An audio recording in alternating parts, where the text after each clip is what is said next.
there. This is Business Unscripted with Shae Spitz, and I am here with Leslie Larson with Aksarben Mortgage. Hello there, Leslie. Hello. Thanks for having me on. Yes, awesome. Thank you for being here. I know you taking a step outside your comfort zone, Yep. so I appreciate you being here, and I absolutely love it. So I guess we'll kind of get started and kind of tell me what got you into lending in the first place. So I started out at a bank doing teller work. Then went into personal banking, and I really liked it. Had an opportunity to go into mortgage lending in Lincoln, and went that way. And I also got my real estate license at the time, so not a lot of people know about that. But yeah, so yeah, we did real estate and lending at the same time. So it was all one-stop shop. So it was I've loved it ever since. It was kind of fun. Yeah. Did you actually practice real estate then? Yep. You did. Yeah. Okay. And you help transactions and people buy and sell. So you know the stress loan on that side and Yep. both sides of things, which is fantastic. Yeah. You know, I mean, it really comes from experience, help you to be able to get to another level. So when was all of that? When did all of that start? 2003, I got my real estate license. Okay. So, and you were a teller before then? Yep. Or right around that time? Yep. So Okay. I started in 2000, probably 2000. Okay. Yeah, 2000. So how long did you have like an active real estate license that you were actually practicing it? Oh, probably 5 or 6 years. Really? Yeah. And I just see, I didn't even know that. Yeah, I just let it go Yeah. probably 10 years ago. It was a conflict of interest, so and it was so much to keep it up, but I miss it. Yeah. That was always the fun part of it, is you got to see everybody's houses, and you got to build those relationships with people. So yeah, it was great. Yeah, and I think things have changed a little bit more for the lending side of things, is because I mean, I think most people probably apply online, so you never, I shouldn't say never, but sometimes you don't get that face-to-face contact, right, to where you can build that rapport and build that relationship. Yeah, a lot of times, the customer applies online, and then the first time I see him is at closing, and so that's what I don't like about the lending part of it. I mean, I love it, but you don't get that face-to-face contact sometimes until closing. I mean, I love it when people do come in, but I know people have busy lives today, so yeah, absolutely. And when did that kind of change? Was that COVID? No, we had online lending or online applications before that. But the new generation, everything is online. They don't really want to see you anyway. So they want everything at the tip of their fingers. So convenience, which is okay. I mean, I like convenience too, but I also like that face-to-face contact as well. Yeah. So then you were in Lincoln, and then you were transferred to Columbus, or you chose to come to Columbus? We chose to come back to Columbus. So I was born and raised in Columbus. Left for 10 years and decided to raise our family here. Best decision that we ever made. Awesome. And so I came back and at a different place here in Columbus, and was there for 12 years and enjoyed the lending part of it. So yeah, it's been a great journey. Yeah, absolutely. And then, so you were at another bank, and then you've been with Aksarben Mortgage for how long? A little over a year. Yeah. And how's that going for you? Love it. Love it. I feel like you were just voted something. Doesn't that sound right? I think that just kind of rings a bell. Best of Columbus. Thanks, Shae. Woohoo! That's awesome. Something to obviously be very, very excited and proud about. So yeah, it is awesome. And obviously thanks to Columbus and for voting me that. Yeah, most definitely. So I think what we're going to kind of get into a little bit more is kind of the way the market's going. I think a lot of people are concerned with what's going on. A lot of people are thinking that we're either going to have a huge crash or a large recession, similar to what happened in 07, 08, 09. And it's kind of interesting because a lot of people that I hear ask me that question is, are we going to have a crash like we did back then? Well, are really not even old enough to have experienced that. It's just one of those things that like goes down in history. So everybody is aware of it. But you and I were talking earlier, and you said Columbus really didn't see a huge hit the way the history perceives the entire country to have had. I didn't see that. So coming from Lincoln and Omaha, I did feel that Lincoln and Omaha stopped new construction. Where Columbus, like, you didn't see that. There was still building, and we were doing loans, and before that we were doing some loans. I mean, I bought my first house and I did 103% loan and I got $1,000 check back at closing, you know, and I think that was probably some of the issue. We were talking about, you know, there was stated income, stated asset loans. You didn't even have to prove how much you were making. Yeah. So I guess to somebody who's listening, what is stated income and stated so you just state how much that you make. And so we'd go on a website and say, oh, you work at a bank and the average teller makes 25,000 or 30 or 50, whatever that was. And we'd say, oh, okay, that we just need to send in that documentation. And you said that you had $25,000 in your account. Okay, you know, but, and so the interest rates were a little bit higher on that, but I mean, people will lie to get that. Were you guys having to check credit scores at that time? You were. So their credit score still needed to be fairly decent, or was it lower? Even 680 was that was a great credit score, and now it's 740 is the new standard, you know, for that credit score you want to see or higher. Oh, that's good to know. So yeah, okay. I mean, crazy. Given that people can still get a loan if they have less than 740, but you're just saying that what was 680 back then is now the new 740. Yep. It's just the better credit score, the better interest, the better loan type you can get for the most part, amongst several other things. Yeah, I mean, we can still go down to 580. Sometimes even lower, you'd need a little bit more of a down payment. But I mean, 580 is still low. It's, I mean, it's definitely changed. Yeah. Yeah. So do you see our market kind of going into a recession at all? I mean, okay, so let's actually back up a little bit. So in 2007, 8, and 9, so the reason it was such a crash or a recession was, from what I've gathered, is that banks were not verifying. They were trusting but not verifying, basically. Right. And then they were lending more than the appraised value. I had even heard like people were getting like 110% if they were doing like a cash out refinance or a HELOC to get that additional, but they weren't using that money to reinvest into their property or another property. They were using it to go on vacation or buy a house buy a vehicle, do stuff like that. So I think that's where people got in a lot of trouble. So then back then the banks were recalling the loans, and when people were trying to sell it, they couldn't get what they owed for it. I mean, is that what I understand? So they were upside down. Yeah, they weren't reinvesting into their homes. They weren't, you know, remodeling or doing anything like that. They were, going on vacations and blowing it. And so that's the biggest issue. And now the standards have tightened up a little bit. I tease everybody that I need everything except your DNA, and by the end I might need it. And so and people laugh at me, but you know, but it's somewhat true. But at least you're setting that expectation that it's a lot. So that way when you're asking for all of that, they're not like taken back. Well, I mean, when you go to buy a car, you know, people complain about how much information that you need. But when you get a car and they want to foreclose on it, like they just go pick it up and take it away. Yeah. You can't exactly do that with a house. It takes time and money and lawyers and so it does get along, you know, that long process. So we never want, as a bank, we never want to set you up for a failure. Yeah. So we want to make sure that the longevity of you living in the house is good. Yeah. And ultimately, like what I tell buyers all the time is most lenders, especially lenders who are focus or are more commission based rather than just salary, they're there to truly help you and get you through the process. I've had other lenders where it wasn't a transaction of mine, but the lady had flat out told they were no longer qualified for a particular loan type, and I was helping another co-agent, and we were trying to figure out what happened. Like we are almost to closing, what happened? And they said, well, to be honest with you, I don't get paid enough to find out. And I about died. I said, I don't care what you get paid. You ultimately are here to represent your client, and that is what you need to do. And so I was blown away that somebody would say that.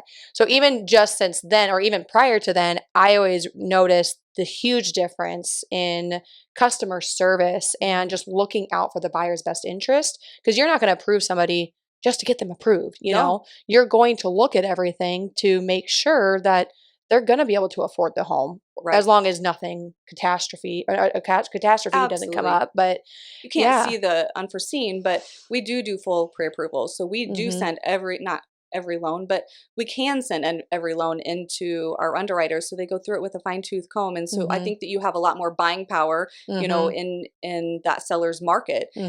So they can say it's been through underwriting. Basically, we need an appraisal. Maybe a couple updated things, and we're good to go. Whereas, you know, if you go on online, it's like you just input it's like the stated income. You just state whatever you want.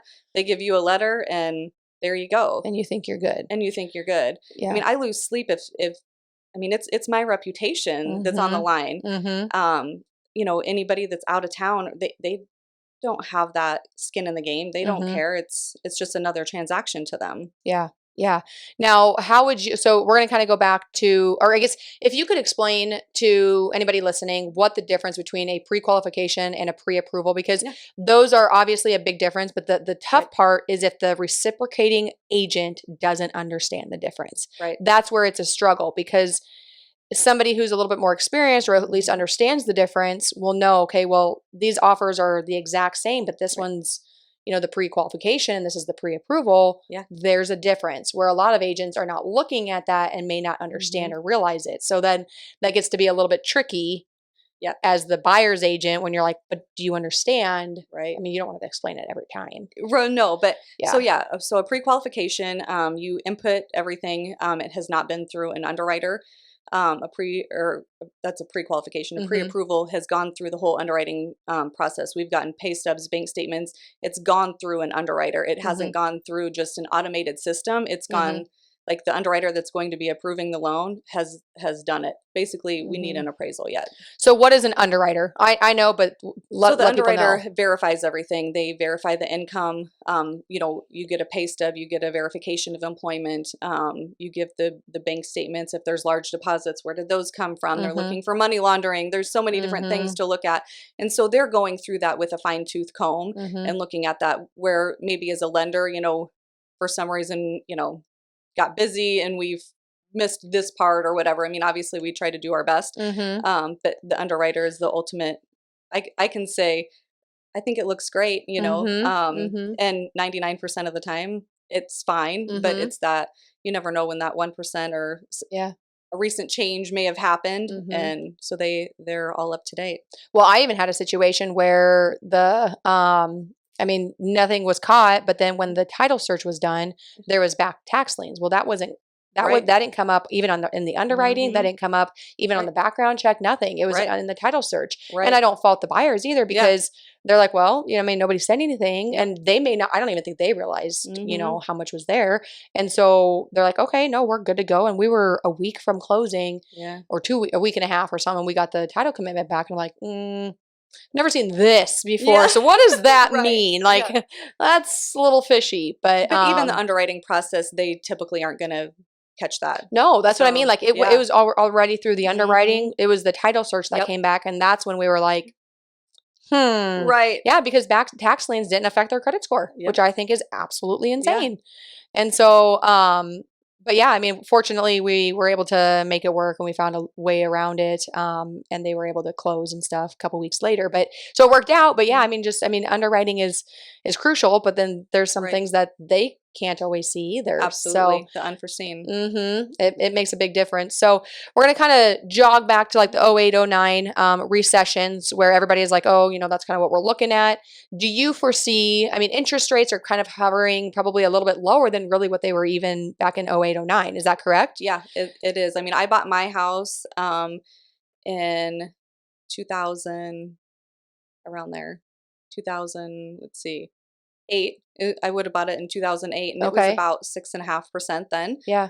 So yeah, it's lower now. Yeah. You know, and interest rates are likely to go up. But I'm telling people now, we're going to marry the house, you know, and we're going to date the interest rate. So we can break up with that interest rate and get it lower. We can refinance possibly. Obviously everything has to be in line that way as well. But it's still a great time. The economy is still good. I'm still seeing multiple offers.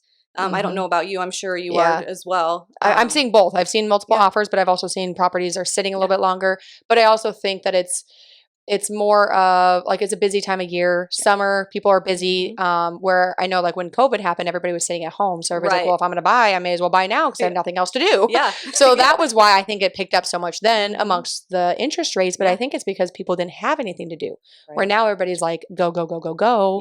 That the last thing on their mind is really buying another house and wanting to move. But like you said, you know, marry the house and then you can date the interest rate. We bought our house, and within a year and a half, maybe 2 years, we refinanced. Yep. Because we had a pretty decent interest rate. It was Mhm. 3.6, and we were able to refinance on a 15-year at a much lower rate. Yep. And it made financial sense to be Right. able to do that. And so I think everybody is freaking out that the interest rates are so high, and it does price out some people Sure. for some properties, because what they were qualified for 4 months ago, they cannot no longer qualify at that rate. Right. And the housing is the price of the housing is not obviously keeping up with that Mhm. adjustment. And so that's kind of where the complications are coming in, because now buyers are like, well, I was qualified for this. I love those homes, but now I'm only qualified for this, and I'm not liking them as much, Yeah. So then it's hard to marry the property It when is. you're not qualified. Well, and what we were talking about before even is a house, you know, a year and a half ago maybe worth, for example, $100,000, and Mhm. today it's worth 125. It still is an amazing time to get into the Mhm. market. Mhm. Even investments, Yeah. have somebody else pay your mortgage. I mean, Yeah. it's still a very good time to get into the market. I mean, if you look at the overall picture of rates, Mhm. um, it's still reasonable. It's still lower than average. My Yeah. grandparents, given this was a long time ago, Hmm. they bought their first property and it was 18%. Now, Yep. the price of the home was significantly less, Right. but I mean, history, Hmm. from what history says, interest rates really Yeah, are still at a pretty good price. We just got spoiled for the last year and a we half, did. 2 years, that supply and demand was low. Supply is still low. Hmm. Demand is just not quite as high, Yeah. which is why the market has slowed down. Amongst the cost of goods and services have gone up as well. Gas, hey, it went Right. down. Did you notice it went Yes, down? yes. It did go 10 down. I was cents so or something excited like about that. I was driving. I was like, "Woo! There we go. I can afford another like 3 miles. Woohoo! Yeah. There you go." So yeah. I guess if somebody is interested in getting a hold of you, how can they contact you if they're wanting to either talk about a loan, The buying a home, first time, second time, whatever the case may be? Yeah. I would say the easiest way to call me on my cell phone, 402-304-6084. Call, text, email. Hmm. Email is Leslie@𝐒𝐿SarbenMortgage.com. That's AKSARBENMORTGAGE.com. But easiest way is, I'd probably say, is call or text. Yeah. Yeah. Awesome. Awesome. What is one piece of advice that you have heard that has helped you in your professional career?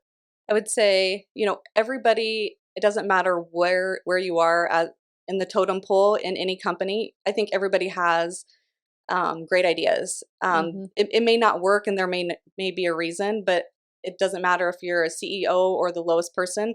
I love ideas from anybody, and even Hmm. if you're not at Aksarben Mortgage, if you have an idea, like, I love to hear that.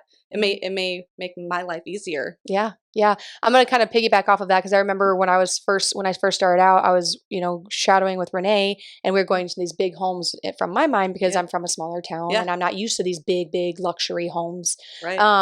And I'm like, Renee, I mean, how do you talk to people like this? How do Yeah, you get to that level? yeah. And she said, Shae, you have to remember, they're the same people that they were Hmm. 10, 15, 20 years ago, or when they didn't have money. They're the same Yeah, people. Money just highlights who you truly are. right. So people can definitely become greedy and become malicious, but that's because that's who they really were to Yeah. begin with. Money doesn't make people greedy. It just highlights who you truly are. Hmm.